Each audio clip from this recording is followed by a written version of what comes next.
All right, I'm in the cave. I'm back in action, sort of. Had a fairly good sleep last night. Now, getting caught up on 5 gazillion billion emails. I'm behind in I don't know how many emails, how many texts. It's basically like sensitive people out there, you know what I mean? You don't text them back right away or email them back right away. They're angry at you. So bizarre. It's like, come on. Quit being a pussy, you know? Quit being a pussy. I'm gonna make that into a t-shirt. I'm going to. I'm definitely gonna make that into a t-shirt. If it offends you, don't look at it. Just quit being a pussy. Right? Now, I've got 2 days, not even 2 days. I've got one more night at home and that's it. I had to take care of the horses, take care of the chickens, water the garden, take care of the animals. And get back and get some very important emails replied to. I have my tech geek has been back on the job for quite some time now, battling away with Google and Apple, making my hunting apps function smoothly again. So I'll have those. I think they're in test right now, waiting for Apple approval. And then they're back on in action, updated, ready to rip for the season. That's going down right now as well. Thank God I found those emails. I get all sorts of crazy emails that I miss that are important. Another one from Amazon, RDS certificate or something, and that thing's about to expire at the end of the month, which makes all of the videos stop functioning. Finally caught that and figured that out. On and on.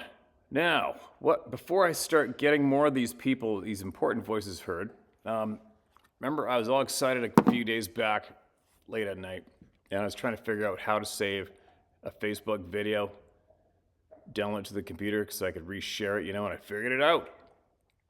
And I'm not a UFO buff. I'm not a UFO enthusiast. I've seen them. I know they exist. I know all sorts of crazy shit exists. But this one particular moment struck close to home for me, and I found it quite interesting because I know the girl. I absolutely trust what she shares with me as absolute honesty. She has also seen these hairy people, gigantic people as well, on the river that I steelhead fish on, that I take you guys to, where I also saw that huge, dark figure across the valley this last winter when I was going steelhead fishing, where I heard the howl, where Ruby looked up into the trees and started freaking out. Endless, right? Is what it is. But anyway, she was driving home. I'll tell the story again because I'm going to share I figured out how to save the video. I've got it. And I edited it up as best as I could. But anyway, she's seen this thing in the sky, these lights, thought it was a reflection coming off of her windshield or something. She stopped on the logging road in the dark. I believe it was 5 in the morning, she said. The first time, maybe the second time was 5 in the morning for sure. I forget what time it was the first time. Probably the same, I'm guessing. And this is actually within 300 meters from where I called in that bull elk with Sarah beside me in the forest last year as well. And she looked up and there were these lights about tree height. That's the dog chewing her bone. Whatever, she's having fun. She's happy to be in the same room as me. So you get up to listen to that in the background. And she saw these lights reflecting. She thought of her windshield. She looked up, saw the lights, said, what the hell is that? Turned her car off and headlights off and caught it with her cell phone. And she said it was about the height of the trees. And it sat there and then it took off. Pew.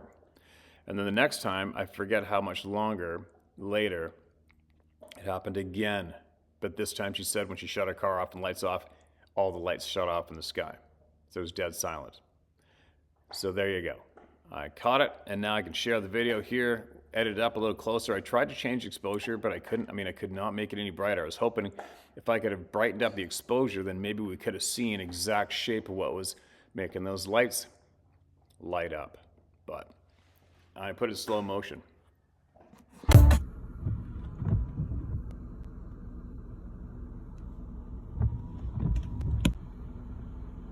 the fuck is that?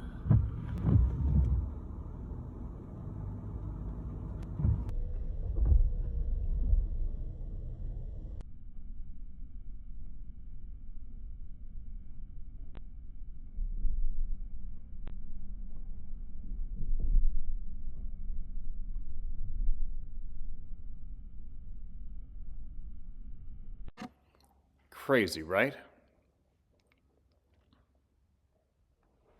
She said also she spoke to quite a few other people who have seen the same thing. Now, who do we have here? We have more people to hear from, and we're going to hear from every one of them. Puzzle Pieces from Belfast is a Talos email. Hi, Steve. I'm Francis from Belfast again. I hope all is well with you and yours. Puzzle pieces regarding this topic are never traveling through my brain, and one thing that stands out... What? Are ever... Sorry. Puzzle pieces regarding this topic are ever traveling through my brain, and one thing that stands out is the connection between the forest people and running water. It seems to affect their senses in some way. So I was wondering if there are many accounts of encounters in the rain, because rain is running water of a kind, isn't it? I'd be interested to hear your thoughts on this and those of our community. Kind regards, Francis. Good question. I don't know. Definitely have to look at the comment section below. I'm guessing rain. There's going to be lots of sightings, especially up here in the Pacific Northwest of the U.S. and the Pacific West of B.C. It's just wet here all the time. That's definitely a good question. The wheels are turning, right? That's the other important point of your email. I do know for a fact that it has been blizzard snowing out, and they have been seen in while it's blizzarding, no problem, on their own. But I don't think we've heard of somebody sneaking up on one of the blizzard. I don't know, maybe. Somebody's going to tap into that in the comment section, man, all right? Keep the wheels turning. This next email tells Sasquatch ? In Brown County State Park, Indiana. Panther ? In Monroe County, Indiana. Hello, Steve. I recently found your YouTube channel. It has been very informative and encouraging. I've had a dozen or so experiences that cannot be written off with normal explanations. I won't get into all of them in this email for the sake of time. You don't really get into ghost stories, so I think only 2 of my experiences are right for your channel. In 2008, I lived in Monroe County, Indiana, 3 miles north of Bloomington city limits on an old back road. I'd walk or ride a bicycle into town during the day every Monday, Friday, and would have to return home the same way. One day I decided I'd go to the bar after work, and I ended up closing the place down. So I had to walk home around 2:30 a.m. To get to my road, I had to pass an extremely creepy abandoned water treatment plant that was supposedly haunted. From this point on my walk to my house was about 3 miles down the streets, with no lights of any kind, surrounded by only woods and soybean fields. Once I passed the treatment plant, I started hearing what I can only describe as something that sounded like a massive cat yowling, as if it was fighting with something that it was terrified of. If it was a cat, it would have had to be very large, like the size of a panther or bigger, judging by the depth of its vocalizations. In the beginning, it sounded like it was probably a half a mile away or more. It vocalized in this way 2 to 3 times per minute, the entire time I was walking after I passed the water treatment plant. It got closer with every vocalization. By the time I had made it home, it was close enough that I could hear the brush rustling as it kept up with me in the shadows right off the side of the road, no more than 6 feet away from me. And his bassy voice, which resonated deep in my chest, was deafening. Oh, that's not a cat. Needless to say, I sprinted the last half mile to my house and slammed the door and locked every door and window as soon as I got inside. I have no idea what was following me that night. I always assumed it was a black panther that had been spotted near Lake Monroe by a few different people within a year of that day, but I can't honestly say I know that to be true. That wasn't a cat, man. In 2012, I lived in Nashville, Indiana, on a property that was surrounded on 3 sides by a brown CO State Park.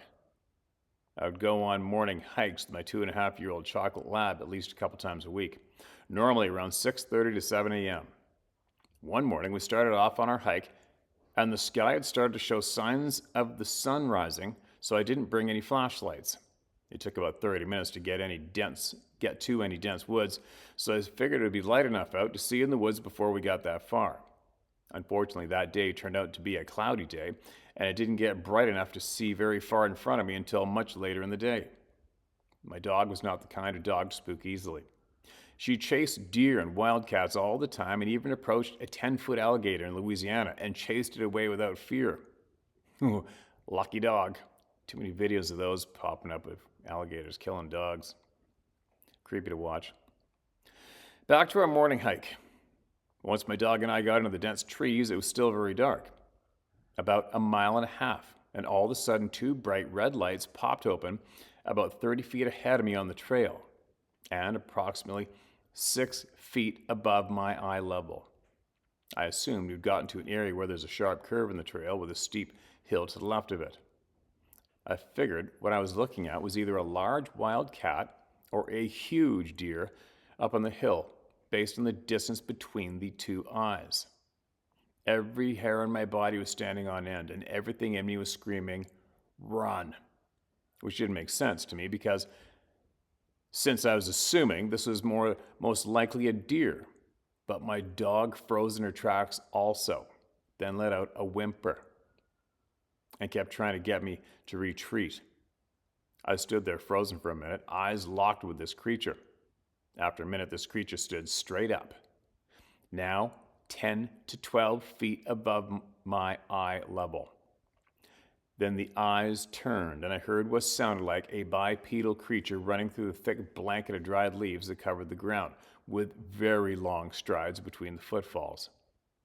I tried making myself believe that whatever this was had been running on 4 legs, but the front and the hind legs were timed in a way that sounded like 2 legs. Then I pushed ahead on the trail after I knew it was far enough away that I couldn't hear it, because I would be in the open after only 15 more minutes. Okay, no punctuation missing. Let me read that again. That was a really awkward, super long sentence. We're timed in a way that sounded like 2 legs. Then I pushed ahead on the trail after I knew it was far enough away that I could hear it, because I would be in the open after only 15 more minutes if I kept going this way, but I'd be alone in the dark with this thing for another 30 to 40 minutes if I turned back. However, when I got to the area where this thing had been standing, when we first spotted each other, I quickly realized that there was no hill. It was flat trail ahead for another 100 feet or more past that spot. I've thought this experience through a few thousand times since that day, and the only explanation I can make fit is that this was a Sasquatch. What do you think? I think you're right. I've heard tons of stories of these creatures being aggressive, throwing rocks at people, telepathically telling people to leave before they die, or shaking people's RVs. But if you think about it, these are not actually aggressive acts. They are half measures, the same as a human intends with a warning shot when a wild animal is getting too close to them, or someone they care about. Wouldn't you do the same thing if groups of Sasquatch were out hunting to kill every human they could find? I'd imagine they don't trust any humans, if the majority of humans that they have encountered up close have savagely hunted and murdered their loved ones with the idea of eradicating their kind. Anyway, I think they're just protecting themselves and their families for the most part. Sure, there are some that are kind and some are mean, some highly intelligent, and some that are extremely simple, along with some that have RBF, resting bitch face. Just like the human species, but I feel like they are mostly gentle creatures under the right circumstances. I think we should all start leaving thoughtful gifts for them to let them know that we are not all the same. But maybe that's a bad idea, because it could lower their guard and make them more vulnerable. I wish you knew the best steps to take to make things better for them. Feel free to use my name, Matthew H. Peace be with you. Matthew H. Peace be with you, and you be safe out there, my friend. Kind regards, Matthew H. Yeah, you be safe out there. Be safe out there too, Matthew. Appreciate you sending that, man. I wish you knew the best steps to make things better for them. I think they've got it licked, right? They don't have to fall in line with human beings, so that's about as good as it gets, as far as I'm concerned. Maybe we should probably try to figure out on how we can make things better for us, right? Possibly. I mean, it's not a bad thing to be caring about them and us or everything else. But I'm pretty sure they got it. They're pretty dialed. They don't have to answer to any of the douchebags most of us do, right? I'll guarantee you they don't have tampons in their sons' bathrooms either. Appreciate you sending that, man. You know what it was. You know what it was. The same thing that tens and tens and hundreds of thousands of people around the globe have seen and heard. Cryptid, Dogmen, Sasquatch, Truth is the title of this email. Hi, Steve. Hope you're doing well. I don't know if you've heard of Nathan Reynolds, but I really think I know he could enlighten the club in a return. All right, I'll have to check that out. He has a heck of a testimony. He can actually go out into the wild and call these beings and they come out. He's good people. And you'll find invaluable knowledge regarding not just these beings, but lots of truth. I know you will add to your arsenal. God bless you and your family. Steve, kind regards, Adrian. Okay, man, I'll check it out. I had another email the other day. I started to read it, but it was one sentence. Didn't even bother sharing it, but they were asking me, why don't you promote other channels? And I can tell you why, easily for me. Whether or not you understand, I don't know. But for me, you see, over the years, one thing that stood out to me, an early lesson in life, was like the monster my mom brought home. He was one of those guys, he just wanted the money, wanted the toys, wanted the hot chick, wanted the girlfriends on the side, wanted the gold, wanted the status, wanted the respect, wanted to be a powerful, looked at man. Right? Real gross lessons for a young boy to watch and learn from. As well, he was physically violent. And that came to a head one day between us. Anyway, moving along. And then years later, I started my outdoor career in guiding. And I got really good at it. And ended up at one of the, possibly the best, at the time, the best outfitter of the world. And that place had a 3-year waiting list to book there with us. And it was there I guided a lot of TV shows, met a lot of celebrity types, corporate monster types, very powerful, wealthy people. And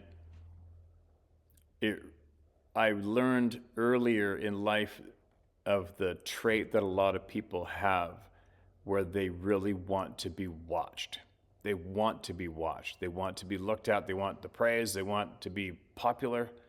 A lot of people want celebrity status, and all those traits, for me, really creeped the shit out of me. Because first off, it showed me that they were more, the majority of people that trait, they're all about themselves and no one else, and it's just about them. And it's a very strong common trait in all the people across the board. So, when all of this happened by accident for me.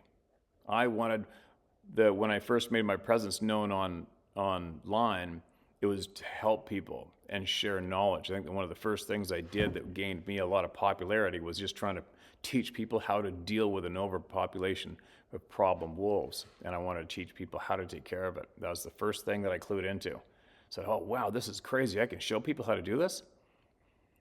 And then it went from there. And all I have ever used this as a tool is to share knowledge with people to help them get better. And I never, ever wanted to be about me when I made my hunting apps, which were made just for sharing knowledge.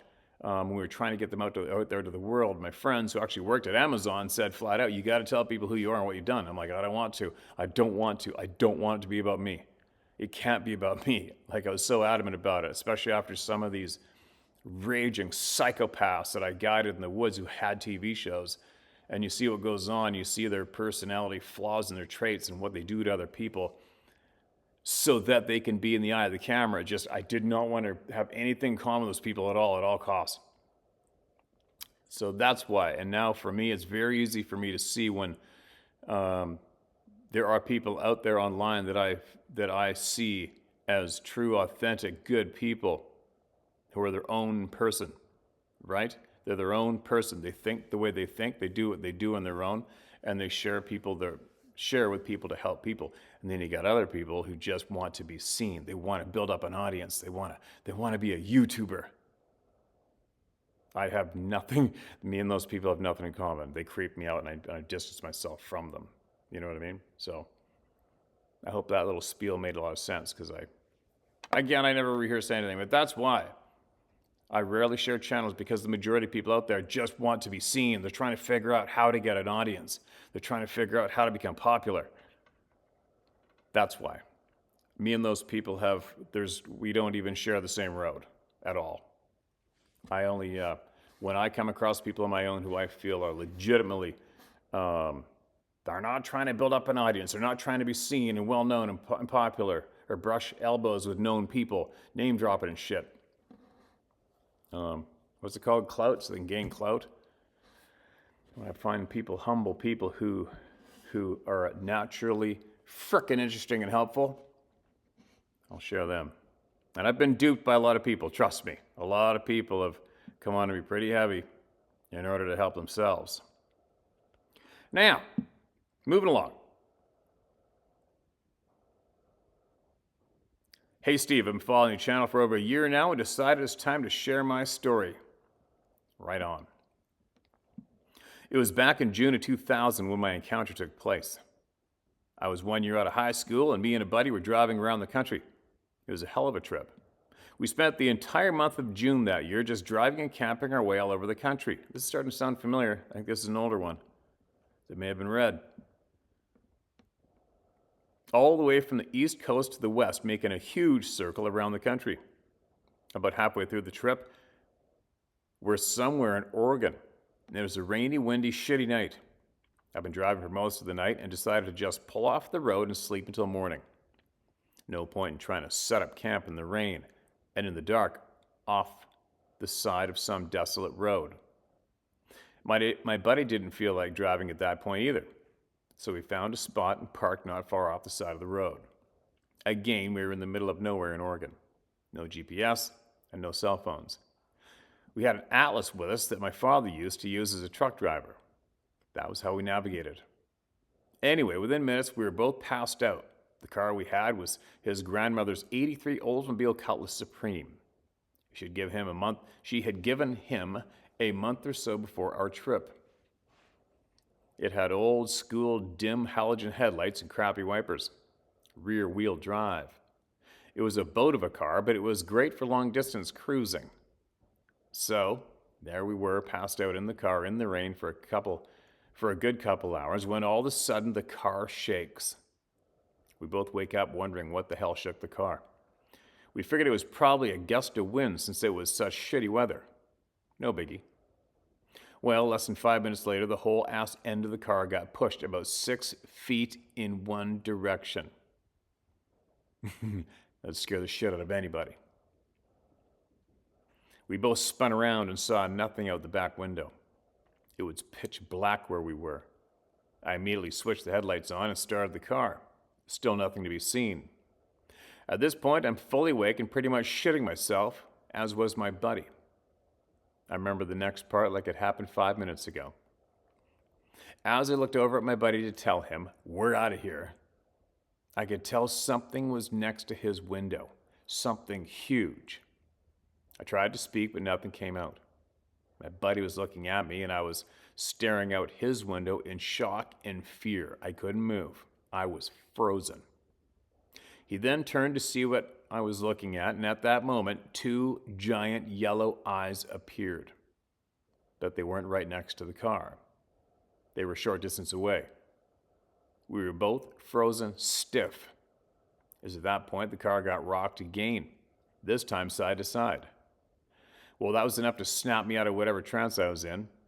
I slammed that car into drive and floored it. I remember almost losing control of the car as we hit the wet road. I'm pretty sure my buddy pissed himself. I was shaking so bad, I had a hard time steering. I drove until daybreak without taking my eyes off the road. After that night, we cut our trip short. We both know what we saw. From what we can figure, that thing was crouched down, staring at us with its hands still on top of the car. And after it knew we both could see its eyes, it gave the car one last shove just to fuck with us. Needless to say, we did not camp another night. We stayed in hotels the next few nights until we got home, all the way on the East Coast. Until this day, I do not camp in remote areas. Whatever that thing was made it very clear we were not welcome. Until now, I've not told anyone about what happened that night 22 years ago. Not even my wife. My friend has also told no one. We speak of it on occasion to each other, but all we really say is, remember that night? Not much else is needed. The way that thing shoved the car around and those yellow eyes were absolutely terrifying. It's not something you can forget. Thanks again, Steve, for allowing me to send you this email, and thank you for your time and all you're doing. It feels good to talk about my encounter, even if it's to people I've never met. Take care, Sir John. That's pretty intense, isn't it? The only thing a lot of us are going to be familiar with is that scenario in a horror movie, and that's it, right? But it's happening in real life. Crazy. I don't know if you're still here watching the channel, but if you are, must be Canadian slang, right? If you are, make sure your buddy gets to hear this email, all right? Make sure your buddy gets to hear this too, this being shared, please.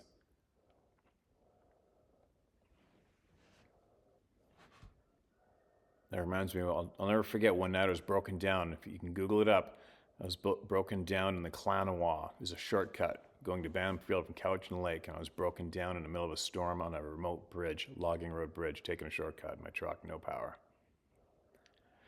Sleeping in the truck, hoping to God it wasn't gonna get shook up right in the middle of it, way back then. Okay, here's another one. My encounter. My name is Michael Stewart. You can say my name. My first encounter came when I was 5 years old. I was born and lived in South Carolina. My father was in Vietnam at the time, and it was 1970. I have a sister and that was one word. Sister and one word.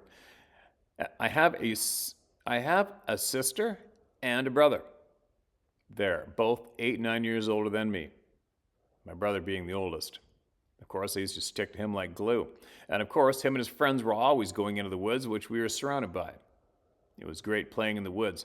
My brother used to find cool military stuff in the woods all the time, and I was always right there with him. Yeah, he used to have me trudging through the thick mud as a boy, Myrtle Beach. We lived maybe a mile from the ocean, and he'd have me digging in the mud and sand looking for shark's teeth, which I found a lot of them. I even found a megalodon tooth, 10 inches long once. Wow. Anyway, one day I was looking for my brother, and I figured he was in the woods across the street behind my friend's house. So I went looking for him and his friends. I was always back in their backyard, where they had a bunch of old stock cars piled up. And next to the cars was a stream, not really big. I'd say about 15 to 20 feet across the banks. The banks were about 7 or 8 feet high, and the only way I could get across was with my brother putting me on his shoulders. So, anyway, my brother wasn't there, and I couldn't get across without him. And I wasn't allowed to go past the stream without my brother. I wasn't old enough to be out in the woods without him. So I started to look for snakes along the edge of the stream. And I'm walking along, beating the grass looking, and I see one, and I step toward the bank of the stream and fell in. I started freaking out because I was alone, and I also thought all the roots in the stream were snakes. The water was only 2.5 feet deep, but I was only 5, and I couldn't pull myself up the bank. I was crying and yelling when all of a sudden someone put their hand around my waist and picked me up. I was big-eyed to say the least. It was the biggest man I'd ever seen. He was a giant compared to me. I'm looking at him, and he's all covered in dark brown hair. His face was not real hairy, hair on his chin, big mouth, square teeth, because he was like smiling at me. As he was setting me down, I don't know how tall he was, but he was like 2 of my dad's size if you were standing side by side, and 2 of my dad's tall if my dad was standing on his own shoulders. I was no longer crying. I was so stunned, but not afraid. Then this big hairy man just walked into the woods and it was gone. Oh my God, something's in my frickin' eye. Sorry, you guys.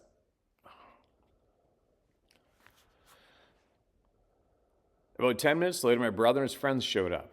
My brother started yelling at me because I wasn't supposed to be on this side of the stream without him. And he asked, how did I get over there? I told him about me falling in the stream and screaming for help because I couldn't get out, and about the big hairy man that picked me up and set me down on the bank of the stream. My brother looked at me and just said, come on, let's get you home. You're all wet. We crawled down the bank and I climbed on his shoulders and he took me across the other side. As far as I was concerned, my brother believed me. He never said he didn't believe me, and we never really talked about what I told him that day. I left the place I was born and we moved back to Arizona. And in order to play in the woods, we had to go to the mountains. In order to play in the woods, we had to go to the mountains. My dad and my brother and I hunted a lot. I've been hunting and fishing all my life. I had a bear encounter that almost took my life when I was 17, when the family was visiting my uncle. My uncle had a lot of land out by the Circle. That's a little village on the Yukon River, and that's where I almost was killed by a bear. I'll share that experience soon with everyone when I get a chance to type it out. I still have a life to live and bills to pay, so when I get a chance, I'll tell of my other encounter and the bear that almost ate me soon, okay? And another encounter with the hairy man, but this time is on the Mogollon Rim in Arizona. Mogollon? Mogollon, everybody spells it different too. It's spelled Mogollon. Is that Mogollon? Oh my God, something's burning in my eyeball. Sorry. In 1982, I've lived in Alaska for the last 20 years now, and yes, I do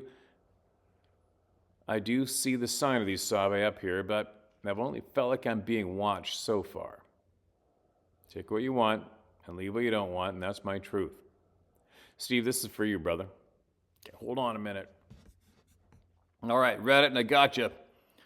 You're a brother from another mother, Michael. We're on the same page. And here is a share of your Club No Return decal that you sent in with your email as well. You see that one? Fairbanks, Alaska. For all you Alaskans out there, the club is there. There's a lot of sightings around there. I had some goofy stuff happen to me in the Chugach Mountains by myself a handful of years back. A story for another time. Let's get some more voices heard. Please write back too, would you, man? Write back with everything you got, all right? I know it takes time. I'm greedy that way. I want to hear what you got. Please. All right, this next one's titled Sharp Top Mountain, Virginia. Hello, Steve from the Appomattox. Hello, Steve from Appomattox, Virginia. Appomattox. Appomattox. Appomattox, Virginia. I wanted to be sure to tell you where I'm living now in case you ever read this on YouTube to see how well you can pronounce Appomattox. Appomattox. There we go. And please, everyone, don't email me how to pronounce it properly, okay? You can believe how many people have done that. Gone out of the way just to email me how to pronounce a name. Hundreds of times, believe it or not. Maybe you could say it better than the Adirondacks in New York. My story may or may not be a Sasquatch encounter. I've been listening to you since the beginning and figured one day I would write in, but never have until now. I'm not looking to get this story off my chest, nor do I feel the need for any closure. I'm just curious to know if anyone else has ever had any experiences around the Peaks of Otter area that may collaborate with mine. I'm always amazed at how people can remember the dates and the years of their stories. I cannot. The best I can figure is 04 to 07. I was hiking Sharp Top Mountain in Bedford, VA with a college roommate. There's a pretty busy hiking trail that goes up into the top and is a very popular trail when the weather is nice. I really don't remember what time of year this occurred, but my best guess would be late fall or early winter. During the warm weather months, there is a shuttle bus that takes those who do not wish or cannot make the 1.5-mile uphill walk and drops them off a few hundred feet from the peak. There are signs prohibiting hikers from walking down the bus trail. The road for the bus is switchback after switchback, and even longer if you decide to walk down it. My buddy and I decided to ignore this sign and walk down the road. It was close to sunset and the bus was not running. Not too long after we started walking down the one-lane asphalt road, we came to a section of 3 to 4 switchbacks where you could see down quite a way. It was the time of evening when the woods are getting pretty dim and the sky is still all lit up. All at once we heard the loudest, deepest roar either of us had ever experienced. He was from Texas and I'm from Indiana. There are no bears in Indiana or Houston. It sounded to me like a bear or a lion growling into the microphone that was hooked up to a couple of those big amplifier speakers that you plug guitars into. I did a quick look around and saw nothing. It took me about a half a second to decide, despite my discomfort with heights and the fading light, that I was going to jump, run, roll, and fall down this mountain as fast as I possibly could.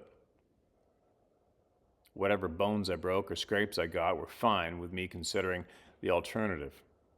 Once I reached the next bit of asphalt where the road came back around, I paused there and looked up to see my friend still standing looking around.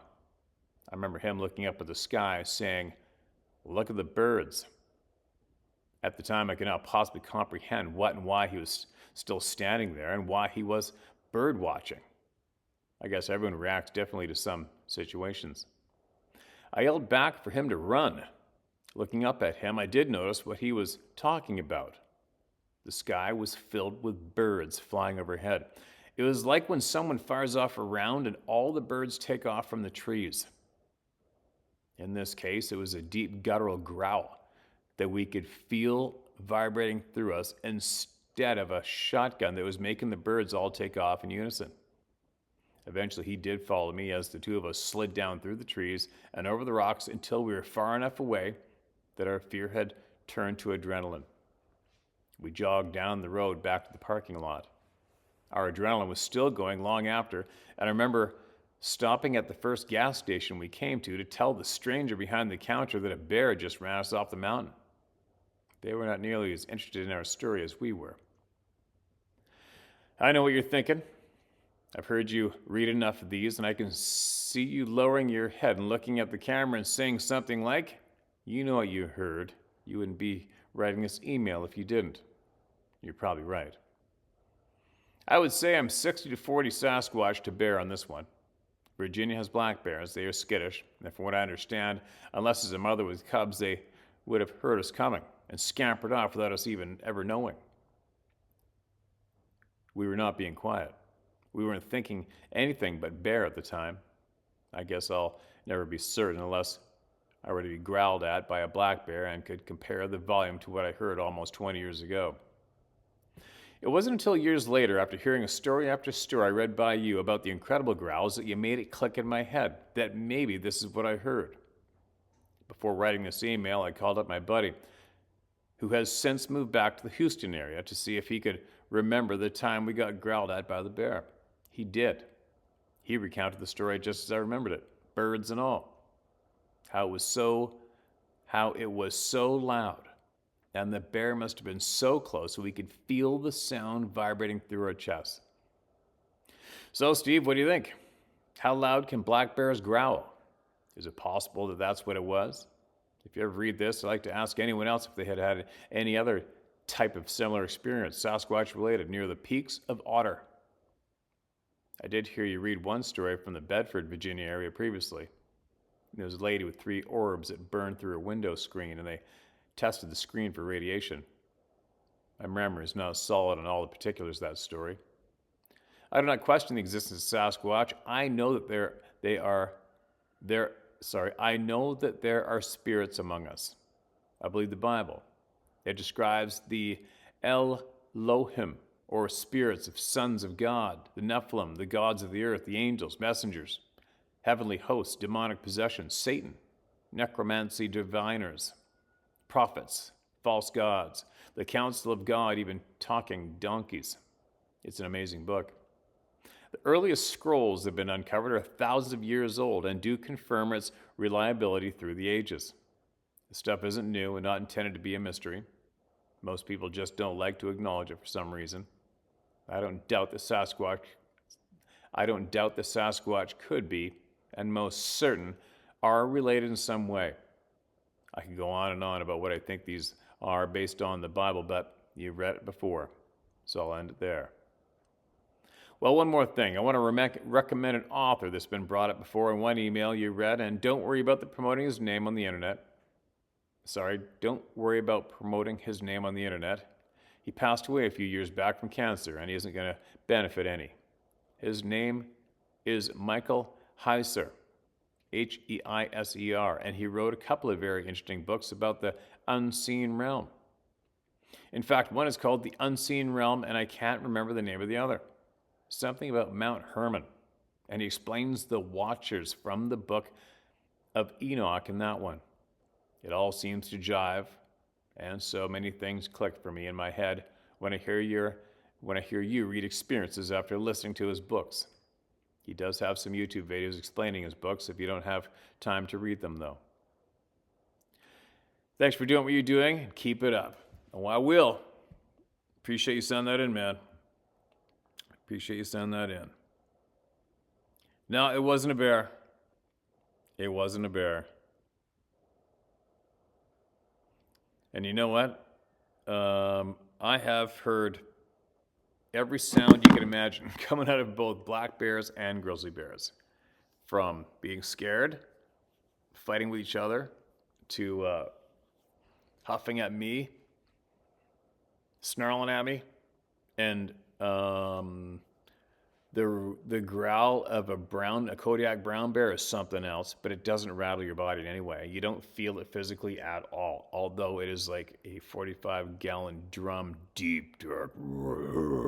Can't even mimic it, but it's deep and dark. I'll tell you what, it'll make the hair stand up on your arms, but you don't feel it. And one time, I was hiking down a river, and I knew there was a carcass winter kill pile in the end of a field just inside the timber about 200 yards from me. And I do know the wind was going from me through the forest in that direction. And a grizzly bear was on that pile, and he let out a roar. He let out a loud roar for sure, but it's not that loud.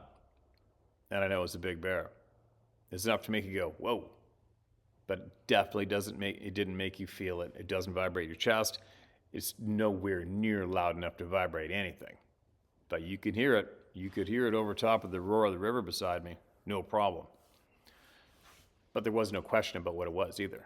And definitely would never have me, when I heard a 100% grizzly bear, without seeing it, it didn't make me have the urge to write into a YouTube channel to talk about it either, right? What I'm saying is, the sounds the people hear that they feel are insane sounds. I mean, so loud, it's insane. That's how I use the word insane. So there you go. No, it wasn't a bear, man. How positive am I? 110%. Appreciate you sending that in. Keep watching and learning.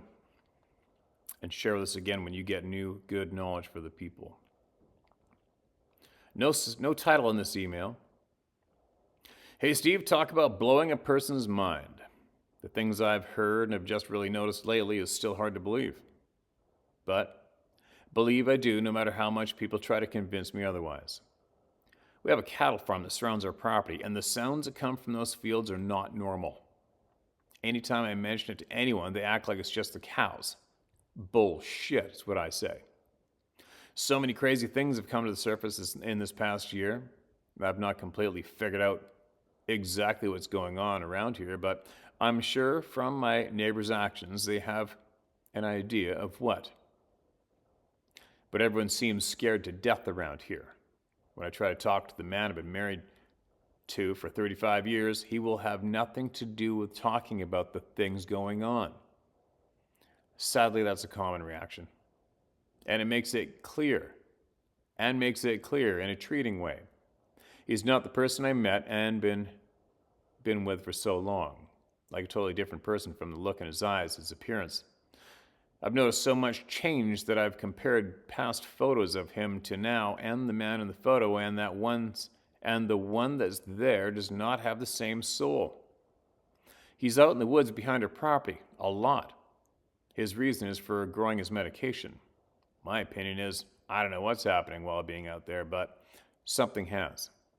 I've seen different people around here, but to point it out, I'm just seeing things, I'm told. I've not seen anything I can say as a creature, just like people from a good distance, that you can never seem to get close enough to, or like they just disappear. It doesn't sound like that's even possible. A girlfriend of money? A girlfriend of money? And I was on my front porch. I think he meant a girlfriend of mine. And I was on the front porch and looked across the field one day and saw a man sitting on a four-wheeler. We began to walk over to him where he was, and nothing to block out view. But when we got to where he was just gone. There was four-wheeler tracks where he was sitting, but didn't continue in either direction. That's weird.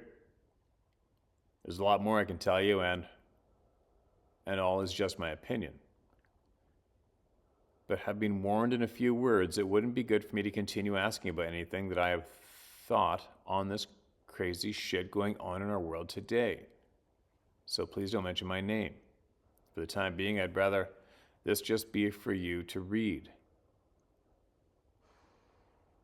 Thanks so much. Thanks so much just being there for all of us nuts. Okay? I got you. Okay, I got you. No name shared. And the last part, got you. Appreciate it. Sorry to hear about your partner. That sucks.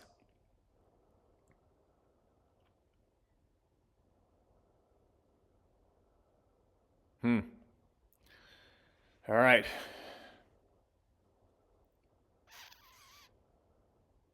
If you get time, write us back about the weird things going on around there, all right? Just list them off. You don't have to get into intimate detail, but let us know, because somebody else might be having the same problem or the same experiences, and they want to hear from somebody like you too, all right? So make sure you write in again. All right. This will suffice for now. My list. I still got a list of things I got to get done. I've got most of my important things done, like really important, and I got this done, which is important to me. Though this month has been chaos, pre-warned, but I'll be back on track fairly soon.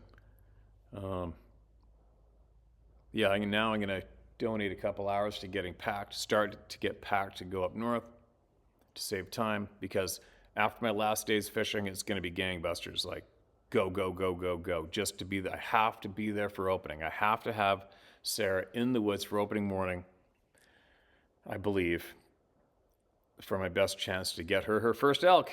I still can't believe this is going down. Can't believe it. But I'll be bringing the Starlink up there too. And I'm doing some other things so I can resume my challenge of possibly streaming a live hunt on YouTube. Wouldn't that be crazy? A northern remote hunt streamed live. Anyway. Man, there's always something I got to share here, and I always forget. My brain starts reeling at the end. I emailed a man who agreed to come on here and share a lifetime of experience and knowledge with you. And I told him that today's the only day I can do it till I don't know when. So, well, once I don't have the internet in the shop here because I left the Starlink on the dock. So I got to go back in the house with this, carry on. I'll see if he's emailed me back. If he has, I will be hitting a Zoom video meeting with him later today for sure, if he's into it.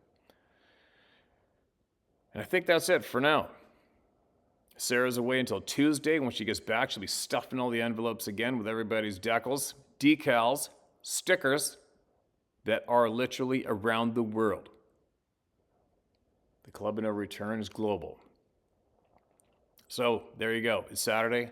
Please do what you love to do today or tomorrow and take some kids with you. Kick some doors open for those kids. Show them what they love to do outside in the real world, all right? It's very important. It's very, very, very important. I'll be back. If not later today, tomorrow guaranteed.